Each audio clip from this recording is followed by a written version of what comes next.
राधे राधे दोस्तों, जय श्री कृष्ण। तो आइए श्रवण करते हैं बृहस्पतिवार व्रत कथा। बहुत समय पहले की बात है कि भारत में एक राजा राज्य करता था। वह अति प्रतापी एवं दानी था। वह प्रतिदिन मंदिर में दर्शन करने जाता और गुरु और ब्राह्मणों की सेवा किया करता था। उसके दरवाजे से कोई भी निराश होकर नहीं लौटता था।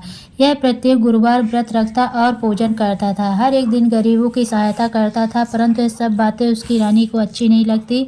वह न व्रत करती और न किसी को दमड़ी तक दान में देती तथा राजा से ऐसे करने को मना किया करती थी। एक समय की बात है कि जब राजा शिकार खेलने वन को गए थे, घर में रानी और दासी थी।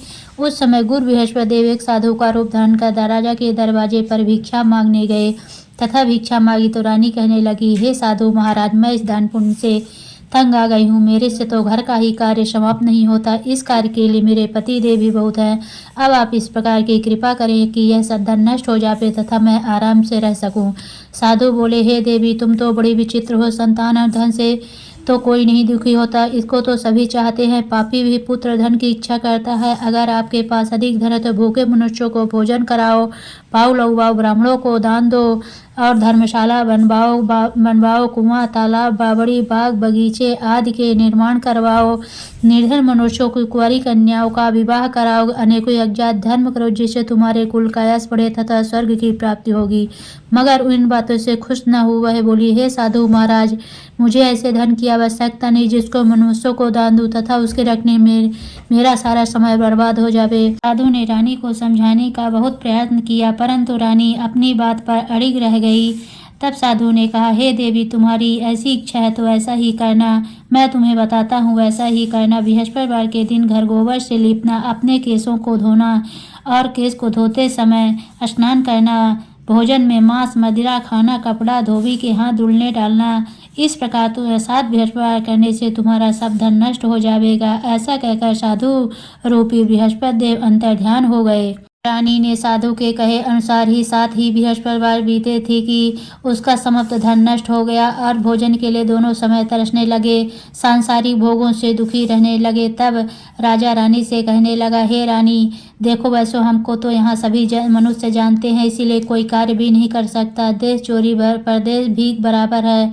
ऐसा कहकर राजा परदेश को चला गया और जहाँ जाता लकड़ी काट कर लाता और शहर बेचकर अपने दुखी जीवन को व्यतीत करने लगा। इधर राजा के घर रानी और दासी दुखी रहने लगी। किसी दिन भोजन मिलता, किसी दिन जल पीकर रह जाती। एक समय रानी और दासी को 7 रोज बिना भोजन के व्यतीत हो गया। तब रानी ने दासी से कहा, हे दासी, यहाँ पासी के नगर में मेरी बहन रहती है। वह बड़ी धनवान है। तो उसके पास जा और 5 सेर बेजर मांग ला, जिससे कुछ समय के लिए गुजर हो जाएगी। इस प्रकार की आज्ञा मानकर दासी रानी की बहन के पास गई। रानी की बहन उस समय पूजन कर रही थी, क्योंकि उस रोज बृहस्पतिवार था। जब दासी ने रानी की बहन को देखा, उसे बोली, हे रानी, तुम्हारी बहन ने भेजा है, मेरे लिए 5 सेर बेजर दे दो। रानी ने कुछ उत्तर न दिया, क्योंकि उस समय बृहस्पतिवार का व्रत कथा सुन रही थी। जब रानी को किसी प्रकार का उत्तर नहीं मिला तो बहुत ही दुखी हुई एवं क्रोध भी आया। लौटकर अपनी रानी से आकर बोली, हे रानी, आपकी बहन तो बहुत ही बड़ी आदमी है। वह छोटे मनुष्यों से बात नहीं करती है। मैंने उनसे कहा तो उसने कोई उत्तर न दिया। मैं वापस चली आई। रानी बोली, हे दासी, उसमें उनका कोई दोष नहीं है। जब बुरे दिन आते हैं तब कोई सहारा नहीं देता। अच्छे बुरे का पता आपत्ति में लगता है। जो ईश्वर की इच्छा होगी यही होगा। यह सब हमारे भाग्य का दोष है।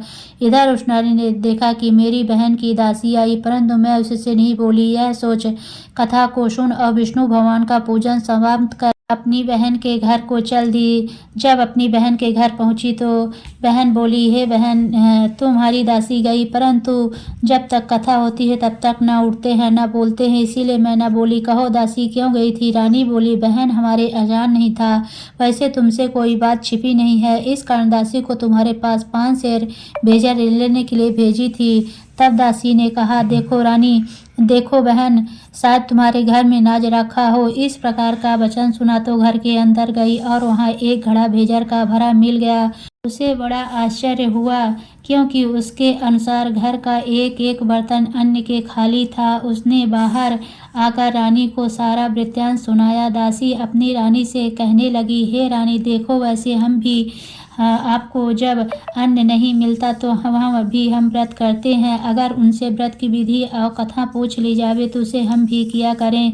और फिर दासी के कहे पर रानी ने अपनी बहन से बृहस्पति व्रत पूजा विधि एवं नियमों के बारे में विस्तार से पूछा तो उन्होंने बताया, जो बृहस्पतिवार के व्रत में चने की दाल और मुनक्का से विष्णु भगवान का केले की जड़ में दीपक जलाता है और पूजा करता है, पीले वस्त्र धारण करता है तथा प्रेम पूर्वक बृहस्पति भगवान की कथा सुनता है, इस प्रकार करने से गुरु भगवान प्रसन्न होते हैं, धन धान्य पुत्र देते हैं, मनवांछित मनोकामना पूर्ण करते हैं। व्रत एवं पूजन की विधि बताकर रानी की बहन अपने घर लौट आई। तत्पश्चात रानी और दासी दोनों निश्चय किया कि बृहस्पति भगवान का व्रत एवं पूजन का जरूर करेंगे। 7 दिन पश्चात जब बृहस्पतिवार उन्होंने व्रत रखा, दासी घुड़साल में जाकर चना गुड़ बिन लाई तथा उसकी दाल से केले की जड़ का तथा विष्णु भगवान का पूजन किया। अब भोजन पीला कहाँ से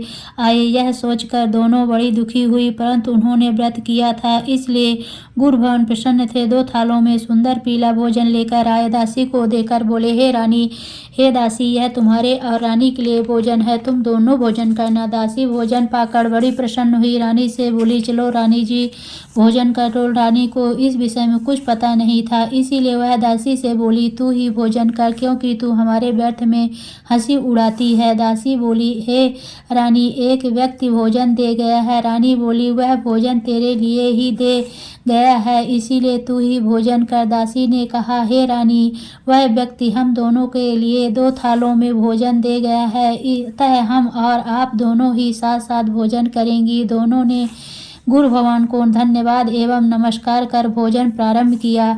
उसके बाद में दोनों प्रत्येक बृहस्पतिवार को गुरु भगवान का व्रत और विष्णु पूजन करने लगी। बृहस्पति भगवान की कृपा से उन दोनों को भोजन एवं धन की कमी दूर हो गई, परंतु रानी फिर पुनः पहली प्रकार से आलस्य करने लगी। तब दासी ने कहा, हे रानी, आप पहले भी इसी प्रकार आलस्य करती थी, आपको धन संभालने एवं दान देने में कष्ट होता था, इसी कारण सभी धन नष्ट हो गया, हमारी ऐसी दुर्दशा हो गई। अब गुरु भगवान की कृपा से धन मिला है तो आपको फिर आलस्य हो रहा है। बड़े कष्टों के बाद हमने यह धन पाया है, इसीलिए आपको दान पुण्य करना चाहिए। भूखे मनुष्यों को भोजन कराओ, ब्राह्मणों को दान दो, प्याऊ लगवाओ, कुआं तालाब बावड़ी आदि का निर्माण करवाओ, कुंवारी कन्याओं का विवाह कराओ, मंदिर पाठशाला बनवा कर दान दो, धन को शुभ कामों में खर्च करो, जिससे आपके कुल का सम्मान बढ़े तथा आपको स्वर्ग प्राप्त हो एवं आपके पितृ प्रसन्न हो। दासी की बात मानकर रानी ने इसी प्रकार के सद्कर्म करने प्रारंभ किए। इस प्रकार करने से उसका काफ़ी यश फैलने लगा। कुछ दिनों के बाद एक दिन रानी और दासी आपस में विचार करने लगी कि ना जाने राजा किस दशा में होंगे, उनकी कोई खोज खबर नहीं है। रानी राजा की कोई खबर न पाकर उदास रहने लगी। गुरु भगवान से उन्होंने प्रार्थना की और भगवान में रात में राजा को स्वप्न में दर्शन देकर कहा, हे राजा, उठ, तेरी रानी तुझको याद करती है। आपने देश को लौट जा। राजा प्रातःकाल उठा और सोचने लगा कि मैं किस प्रकार रानी के पास खाली हाथ जाऊंगा, मेरे पास तो कुछ भी नहीं। स्त्री जात खाने और पहनने की सेटिंग होती है, पर प्रभु की आज्ञा मानकर वह अपने नगर चलने को तैयार हुआ। प्रदेश में राजा बहुत दुखी रहने लगा था। प्रतिदिन जंगल में से लकड़ी बिनकर लाता और शहर में उन्हें बेचकर अपने दुखी जीवन को बड़ी कठिनता से व्यतीत करता था। एक दिन राजा दुखी हो कर अपनी पुरानी बातों को याद करके रोने लगा। उस जंगल में से बृहस्पति देव एक साधु का रूप धारण कर आए और राजा के पास आकर बोले, हे लकड़हारे, तुम इस सुनसान जंगल में किस चिंता में बैठे हो, मुझको बतलाओ। यह सुन राजा के नेत्रों में जल भर आया और वह साधु को प्रणाम करके बोला, हे प्रभु, आप सब कुछ जानने वाले हो। इतना कहकर राजा ने साधु को अपनी समस्त व्यथा सुना दी। तब साधु रूपी गुरु भगवान राजा से बोले, हे राजन, तुम्हारी पत्नी ने बृहस्पतिवार के दिन बृहस्पति देव का अपमान किया था, जिसके कारण तुम्हारी है दुर्दशा हुई। अब तुम किसी बात की चिंता मत करो, भगवान तुम्हें पहले से अधिक धनवान करेगा। देखो तुम्हारी स्त्री ने भी बृहस्पतिवार का व्रत प्रारंभ कर दिया है। यह तुम मेरा कहा मानकर बृहस्पतिवार के दिन चने की दाल व गुड़ जल के लोटे में डालकर केला का पूजन करो, फिर कथा कहो। यह सुनो, भगवान तुम्हारी सब इच्छाओं की पूर्ति करेंगे। साधु के वचन सुनकर राजा बोला, हे प्रभु, मुझे लकड़ी बेचकर इतना पैसा नहीं मिलता जिससे भोजन करने के उपरांत कुछ बचा सकूं। मैंने रात्र में अपनी रानी को व्याकुल देखा है।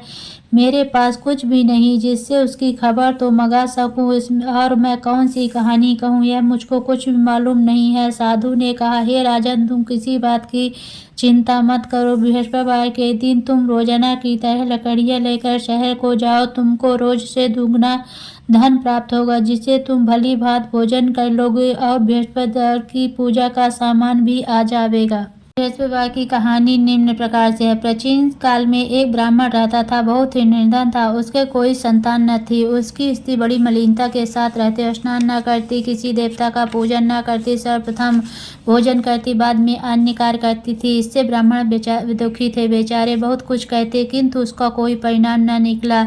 ब्राह्मण के रूपी रत्न एक कन्या पैदा हुई। वह कन्या अपने पिता के घर में बड़ी होने लगी। वह बालिका प्रातः स्नान करके विष्णु भगवान का जाप करती और पूजन पाठ को समाप्त करके स्कूल जाती तो अपनी मुट्ठी में जौ भर के लेट जाती और पाठशाला के मार्ग में डालती जाती तो जौ स्वर्ण के हो जाते। लौटते समय उनको बीनकर घर को ले आती थी।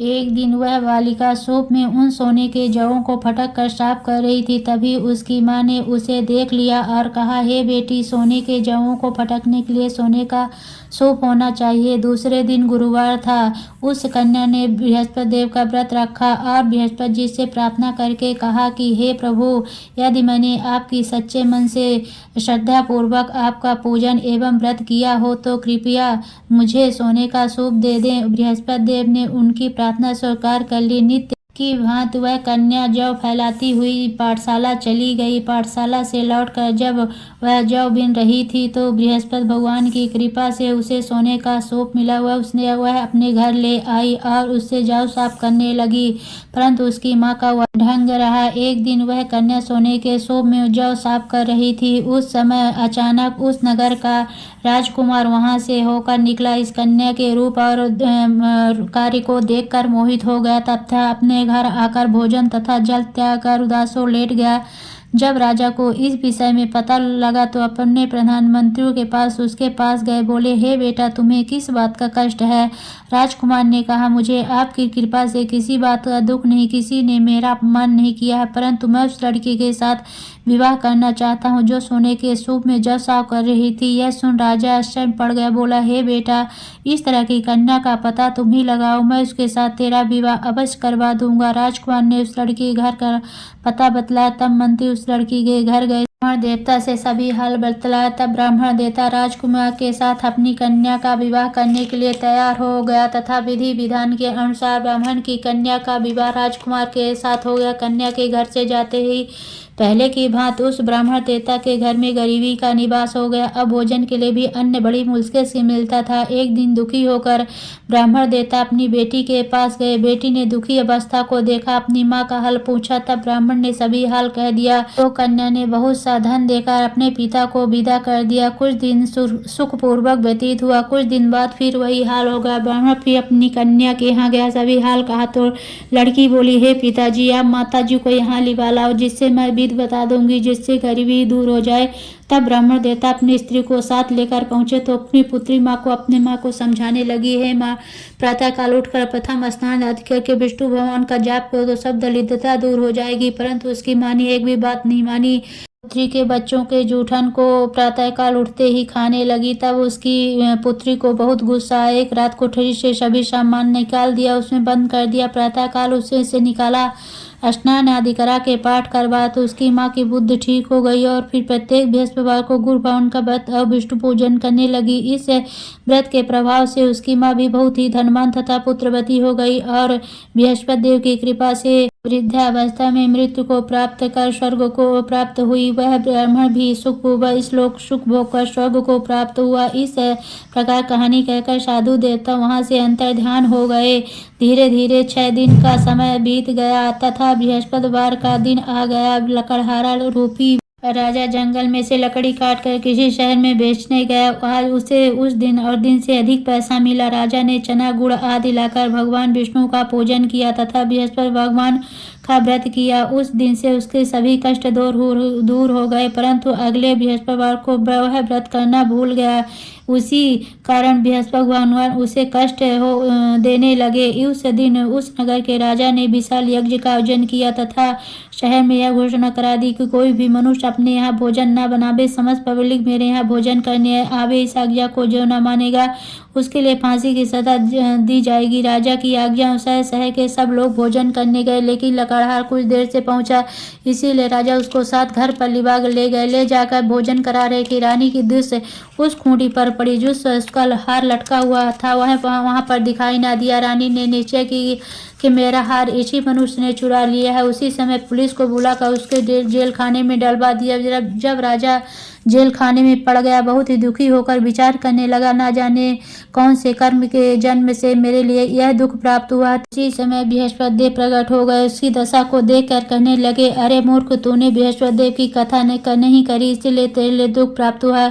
अब तो किसी बात की चिंता मत कर। बृहस्पतिवार के दिन जेल खाने के दरवाजे पर 4 पैसे पड़े मिलेंगे, उनसे तू बृहस्पति देव की पूजा करना, तेरे सभी कष्ट दूर हो जाएंगे। बृहस्पतिवार को रोज से 4 पैसे मिले। राजा ने कथा कही। उसी रात को बृहस्पति देव ने स्वप्न में कहा, हे राजा, तुमने जिस आदमी को जेल खाने में बंद कर दिया है वह राजा है, उसको छोड़ देना। रानी का हार उसी खूंटी पर लटका हुआ है, अगर तू ऐसा नहीं करेगा तो मैं तेरे राज्य को नष्ट कर दूंगा। इस तरह रात को स्वप्न को देखकर राजा प्रातःकाल उठा और खूंटी पर हार देकर लकड़हारों को बुलाकर क्षमा मांगी तथा राजा को योग्य सुंदर वस्त्र आभूषण देकर विदा किया।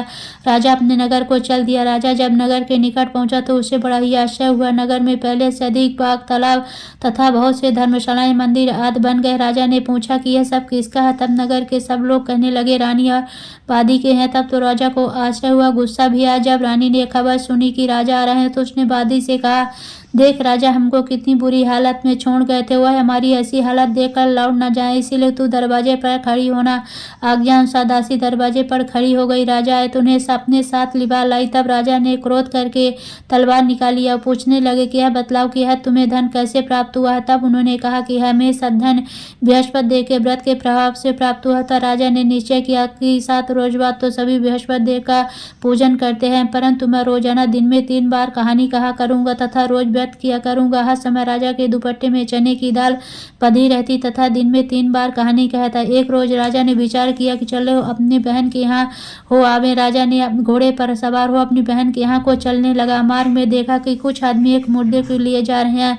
राजा ने कहा, अरे भैया, तुम मेरी बृहस्पति की कथा सुन ले। वे बोले, लो, हमारा तो आदमी मर गया है, इसको अपनी कथा ही पड़ी है। परंतु कुछ आदमी बोले, अच्छा कहो, हम तुम्हारी कथा भी सुनेंगे। जब कथा अधोचित की मुर्दा हिलने लगा। जब कथा समाप्त हो गई, मनुष्य राम राम करके खड़ा हो गया। आगे किसान खेत में हल चलाता मिला। राजा ने कहा, अरे भैया, मेरी बृहस्पति की कथा सुन लो, बृहस्पतिवार की कथा सुन लो। किसान बोला, जब तक मैं तेरी कथा सुनूंगा तब तक एक बार हरया जोत लूंगा, अपनी कथा किसी और को कहना। राजा आगे चलने लगा। राजा के हटते ही किसान के बैल खड़े हो गए तथा उसके पेट में जोर जोर से दर्द होने लगा। उसी समय उसकी माँ रोटी लेकर आई। उसने जब यह देखा तो अपने पुत्र से सब हाल पूछा। बेटे ने सब हाल कह दिया तो बुढ़िया दौड़ती दौड़ती उस घुड़सवार के पास गई। बोली, मैं तेरी कथा सुनूंगी, तू अपनी कथा मेरे खेत पर चलकर कहना। राजा ने बुढ़िया के खेत पर जाकर कथा कही, जिसको सुनते उसके बैल खड़े हुए तथा किसान के पेट का दर्द बंद हो गया। राजा अपनी बहन के घर पहुंच गया। बहन राजा की खूब मेहमानी की। दूसरे दिन सुबह जागा तो देखने लगा सब भोजन कर रहे हैं। राजा ने अपनी बहन से कहा, बहन, ऐसा कोई मनुष्य है जिसने भोजन न किया हो,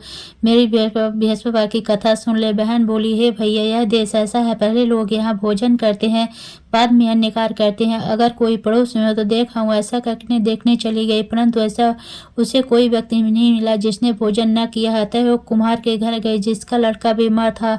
उसे मालूम हुआ कि इनके यहाँ 3 रोज से किसी ने भोजन नहीं किया। रानी ने अपने भाई की कथा सुनने के लिए कुम्हार से कहा। कुम्हार तैयार हो गया। राजा ने कुम्हार के घर जाकर कथा कही, जिसको सुनते उसका लड़का ठीक हो गया। अब तो राजा की प्रशंसा होने लगी। एक दिन राजा ने अपनी बहन से कहा, बहन, हम अपने घर जाएंगे तुम भी तैयार हो जाओ। राजा की बहन सास बोली चली जा, परंतु अपने लड़कों को मत ले जाना क्योंकि तेरे भाई की औलाद नहीं होती। बहन बोली हे भैया मैं चलूंगी, कोई बालक नहीं जाएगा। राजा बोला जब कोई बालक नहीं जाएगा तब तुम ही जाकर क्या करोगी। बड़े दुखी मन से राजा अपने नगर को लौट आया। राजा ने अपनी रानी से कहा हम निर्वंशी राजा हैं, हमारा मुख देखने का धर्म नहीं, कुछ भोजन आदि नहीं। के रानी ने कहा प्रभु बृहस्पति देव ने हमें सब कुछ दिया, हमें औलाद अवश्य देंगे। उसी रात को बृहस्पति देव ने स्वप्न में कहा हे राजा उठ, सोच को त्याग, तेरी रानी गर्भ से है, 9वें महीने में उसके गर्भ से एक सुंदर पुत्र पैदा हुआ। तब राजा बोला स्त्री बिना भोजन के रह सकती, बिना कहने रह सकती, जब मेरी बहन आवे उसे कुछ कहना मत। रानी ने सुनकर हाँ कर दिया। जब राजा की बहन ने यह शुभ समाचार सुना तो बहुत ही खुशी हुई तथा बधाई लेकर भाई की यहाँ आई। तभी रानी ने कहा घोड़ा चढ़कर तो नहीं आई, गधा चढ़ी आई। राजा की बहन बोली भाभी मैं इस प्रकार न कहती, तुम्हें औलाद कैसे मिलती।